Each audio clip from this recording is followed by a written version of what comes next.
সকলকে শুভেচ্ছা জানাচ্ছি ৭৭ নং চরহোগলা বুনিয়া সরকারি প্রাথমিক বিদ্যালয় থেকে। আমাদের এই বিদ্যালয়টিতে যারা পঞ্চম শ্রেণীতে এতদিন অধ্যয়ন করেছেন তাদের আজকে বিদায় অনুষ্ঠান। সেই উপলক্ষে আমাদের প্রধান শিক্ষক বাবু বীরেন্দ্রনাথ অধিকারী একটি ভালোবাসার চিত্র এঁকেছেন এবং সেখানে শিক্ষার্থীরা বসে পড়েছে।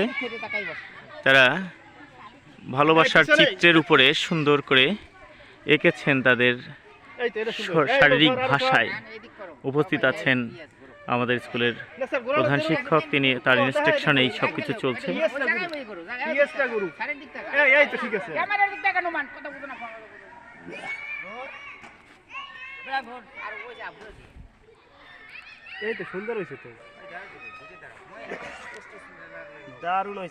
আজ বিদায় গ্রহণ করছে পঞ্চম শ্রেণীর শিক্ষার্থীরা।